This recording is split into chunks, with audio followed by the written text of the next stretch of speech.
When we hear the word samurai, a specific image immediately locks into our minds. We see the stoic warrior, the gleaming katana, a code of honor that values death over disgrace. It is an image that pop culture has fed us for decades. But that image? It is mostly a snapshot of the very end of their history. If you traveled back to the year 1000 AD and met a samurai, he wouldn't be waxing poetic about honor, and his primary weapon probably wouldn't even be a sword. He would be a mounted archer, a provincial landowner, and frankly, something closer to a mercenary. The history of the samurai is not a flat line of unchanging tradition. It is a 1,000-year arc of dramatic evolution. It is the story of how a class of hired servants rose up to seize control of a nation, held it for 700 years, defined its soul, and were ultimately destroyed by the very modernization they helped initiate. Today, we are going past the myths. This is the complete, turbulent history of the Japanese samurai. To understand the samurai, you have to understand the word itself. Samurai comes from the verb saburao, which means to serve or to wait upon. Our story begins in the Heian period, starting roughly around the year 794. The imperial capital was in Heian-kyo, modern-day Kyoto. The imperial court was obsessed with refinement, poetry, art, and complex bureaucratic rituals. They looked down on warfare as something dirty, something beneath the dignity of the nobility. But outside the refined bubble of Kyoto, in the distant provinces, things were chaotic. The central government's ability to tax and police the land was crumbling. This crumbling system gave rise to the shōgun, private, tax-free estates. If you were a wealthy landowner in the provinces, you had a problem. Thieves and rival clans wanted your land. The emperor wasn't going to send police to help you. So, you had to privatize your security. Local clans began arming themselves. They formed private armies based on family ties and local loyalty. These were the proto-samurai. And crucially, their defining skill was not fencing. It was Kyuba no Michi, the way of the horse and bow. A samurai's worth was measured by his ability to shoot arrows accurately while riding a galloping horse. It was incredibly difficult, specialized fighting that separated the professional warrior from the common foot soldier. The Japanese bow, the yumi, was a massive weapon, often over 2 meters tall. It required immense strength to draw. In these early days, battles weren't clashes of armies, but rituals. A warrior would ride out, announce his name and lineage to the enemy, and seek a worthy opponent for a duel. It was during this time that the sword began to change. The straight blades of the past were useless on horseback. Japanese smiths began curving the blade, creating the tachi, the ancestor of the katana, designed to slash downwards from a saddle. Over time, these warrior clans grew powerful. The effeminate courtiers in Kyoto realized they needed these rough provincials to suppress rebellions. 2 great clans rose above the rest, the Taira and the Minamoto. The Taira clan initially took control, infiltrating the court through marriage. They became what they despised, soft aristocrats. Meanwhile, the Minamoto were exiled to the rugged eastern provinces, the frontier of Japan. There, they hardened themselves, preparing for a comeback. For decades, the tension built, but by 1180, it snapped. The result was the Genpei War, a brutal 5-year civil war that proved the imperial court was no longer relevant. The real power now lay in the hands of those holding the weapons. The war produced legendary figures, most notably Minamoto no Yoshitsune, a brilliant general who led daring cavalry charges down steep cliffs to surprise the Taira. But his brilliance made his brother, the leader Yoritomo, jealous. This sibling rivalry would set a dark precedent for samurai politics: power over family. The war ended in 1185 at the naval battle of Dan no Ura. It was a tragedy. Realizing defeat, the Taira grandmother, Taira no Tokiko, grabbed the 6-year-old Emperor Antoku and jumped into the sea, drowning the child monarch rather than surrendering. The age of imperial rule died in those waves. The Minamoto were victorious. Their leader, Minamoto no Yoritomo, did something brilliant. He didn't overthrow the emperor. He just made him irrelevant. Yoritomo established his own military government, the Bakufu, literally meaning tent government, in the city of Kamakura. In 1192, he was granted the title Sei Taishogun. We just call it shogun. But the politics didn't stop. After Yoritomo died, his own family was maneuvered out of power by their in-laws, the Hojo clan. The Hojo became shikken, or regents. Japan now had a bizarre triple-layer government. You had the emperor in Kyoto, a figurehead, the shogun in Kamakura, a figurehead, and the Hojo regent, the guy actually running the country. It was a bureaucracy of shadows. It was during this complex time that the samurai began to look inward. The intense violence of their lives led them to embrace Zen Buddhism, imported from China. Zen emphasized intuition, spontaneity, and facing death with a calm mind. It taught that hesitating for even a breath could mean death. It was the perfect psychological armor for a warrior who lived on the razor's edge. But this spiritual strength would soon be tested by a literal invasion. In the late 1200s, the shadow of the Mongol Empire fell over Japan. Kublai Khan demanded submission. Japan refused. The Mongols invaded twice. The samurai were used to ritualized one-on-one mounted duels, where you announced your pedigree before shooting an arrow. The Mongols? They fought in tight formations with pikes, poison arrows, and exploding grenades. These ceramic bombs, filled with gunpowder and shrapnel, terrified the samurai horses. It was a clash of eras, the individual champion versus the military machine. It was a massive culture shock. But the samurai adapted quickly. Between the first and second invasions, they built a massive 20-kilometer stone wall along Hakata Bay to block the landing zones. They abandoned their ritual challenges and began fighting in packs. Despite their bravery, the numbers were against them. But they were ultimately saved by nature. Massive typhoons, the famous kamikaze or divine winds, wrecked the Mongol fleets. Japan won, but the victory destroyed the shogunate. The feudal deal was simple: loyalty for land.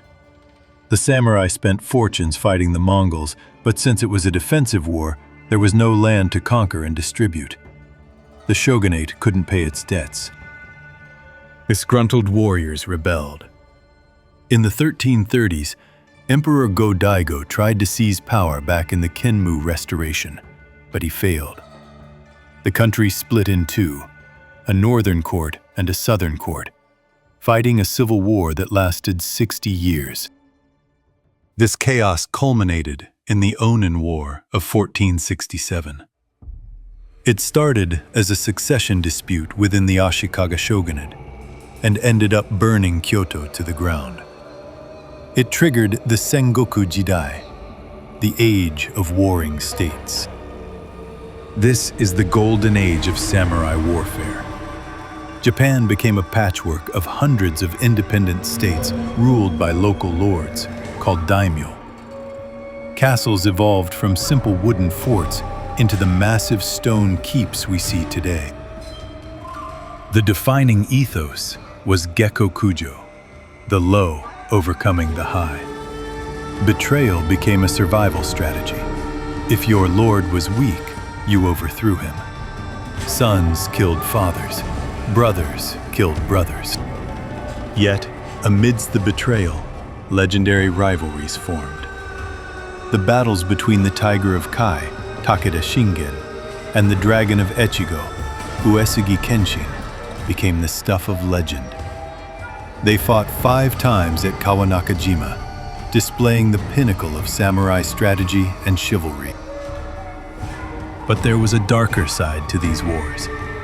Daimyo needed intelligence. They hired shinobi, what we call ninja.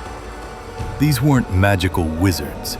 They were spies, arsonists, and assassins who did the dirty work that was too dishonorable for a samurai to admit to, even though the samurai used them constantly. Warfare changed dramatically. The elegant mounted archery was gone. Now, massive armies of peasant conscripts, called ashigaru, dominated the battlefield with long spears. The samurai became officers and elite shock troops. Then, in 1543, everything changed. A Chinese junk shipwrecked on the island of Tanegashima. On board were Portuguese merchants carrying a device the Japanese had never seen: the matchlock musket. The Japanese called it Tanegashima. Many traditionalists hated it. It took years to master the bow. You could train a peasant to shoot a gun in a week. It democratized death. But the smart daimyo realized that honor doesn't stop a bullet. The ruthless warlord Oda Nobunaga embraced firearms. At the Battle of Nagashino in 1575, he used rotating volleys of 3,000 gunners to slaughter the legendary cavalry of the Takeda clan. Japan was slowly unified by force. First by Nobunaga, and after his death, by his general, Toyotomi Hideyoshi. Hideyoshi is a fascinating character. He started as a sandal bearer and rose to become the supreme ruler. Because Hideyoshi came from a peasant background, he knew the danger of an armed populace. He initiated the Great Sword Hunt, confiscating weapons from all farmers and monks. He melted them down to build a giant statue of the Buddha. This was the turning point. Only samurai were allowed to own weapons. The samurai were no longer just a job description. They were now a closed, exclusive social caste. If you were born a farmer, you stayed a farmer. If you were born a samurai, you were elite. After Hideyoshi's death, the final unifier, Tokugawa Ieyasu, won the decisive battle of Sekigahara in 1600. It was the largest samurai battle in history, involving 160,000 men. The Tokugawa shogunate was born, and it would rule for 250 years. This era, the Edo period, was a miracle of peace, but it presented a massive problem. What does a warrior class do when there are no wars? They became bureaucrats. The fierce warriors of the Sengoku era were transformed into city administrators, tax accountants, and police chiefs. They traded their armor for silk robes. To keep them in check, the shogun enforced sankin kotai, alternate attendance. Daimyo were forced to spend every other year in the capital of Edo and leave their families there as hostages when they went home. This meant the lords were constantly traveling, spending their money on pomp and ceremony rather than armies. This created a booming economy, but it trapped the samurai. Their income was fixed in rice, but the economy was shifting to cash. As merchants got richer, samurai got poorer. Many fell into genteel poverty, forced to sell their armor or make umbrellas on the side just to eat, all while maintaining an air of superiority. They were the masters of the country, yet they were often in debt to the commoners they despised. It was during this identity crisis that bushido, the way of the warrior, was formally codified. It wasn't an ancient law, it was nostalgia. Bored warriors wrote books like the Hagakure to idealize a past of pure loyalty and death, trying to justify their existence in a peaceful world. They wrote about how a samurai should die, precisely because they were no longer dying in battle. The most famous event of this era was the 47 Ronin incident in 1702, when 47 samurai avenged their master and then committed ritual suicide. The public went wild. It was a piece of theatrical violence that proved the samurai spirit was still alive, even if it was illegal. But the play had to end. In 1853, American Commodore Matthew Perry sailed steam-powered gunboats into Edo Bay. The shogunate's old cannons were useless. Japan was forced to open to trade. The illusion of samurai power was shattered.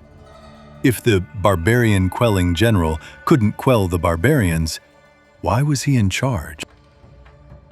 A movement arose to overthrow the shogun. Ironically, it was led by samurai.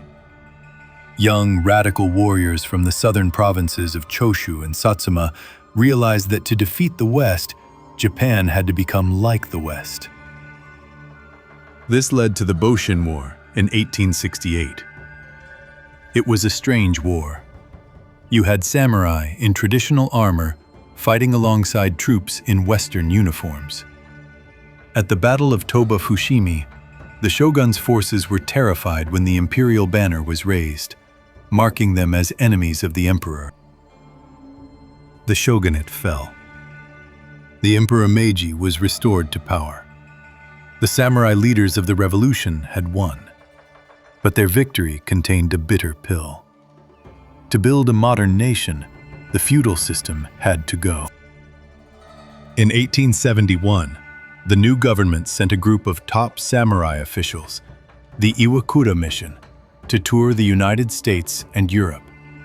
They saw factories, parliaments, and modern armies. They returned convinced that for Japan to live, the samurai class had to die. In the 1870s, they systematically abolished their own class. They replaced samurai stipends with bonds. They created a conscript army of peasants.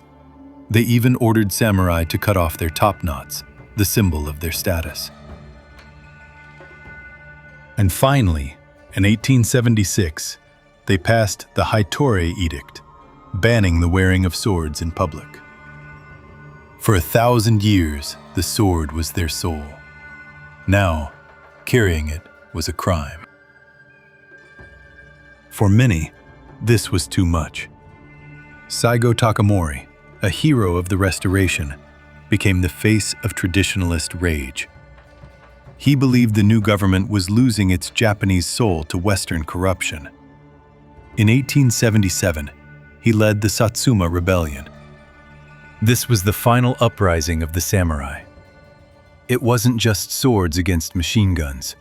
The rebels had rifles too. But they were outnumbered by the new conscript army they had helped create. They ran out of ammunition and charged with swords into the teeth of modern artillery. The rebellion was crushed. Saigo committed seppuku. The age of the samurai died with him on that battlefield in 1877. The class was abolished, but the ghost remained. The former samurai folded into the new Japan. They became the teachers, the army officers, and the captains of industry, the zaibatsu, in the new Japan. In the 20th century, the government weaponized the samurai code. twisting bushido into a tool for absolute obedience during World War II. They took the loyalty meant for a feudal lord and applied it to the emperor, with devastating consequences for the world. So, when we look back at the samurai, what do we see? We don't see a monolith. We see a human story. We see provincial tough guys clawing for power. We see ruthless pragmatists who used guns to win. We see bored poets inventing codes of honor. And we see revolutionaries who destroyed their own way of life to save their country. They were not cartoon characters. They were the complex, violent, and fascinating architects of Japan. Now I want to hear from you. Which version of the samurai do you find most fascinating? The mounted archers of the Heian period? The ruthless warlords of the Sengoku era? Or the revolutionary rebels of the 19th century? Let me know in the comments below. If you enjoyed this deep dive into history, please slash that like button and subscribe to Footprints Through the Past for more documented journeys into the ages. Don't forget to ring the bell so you never miss a video. Thanks for watching. Until next time, keep asking questions, keep looking back, and never stop following the footprints through the past.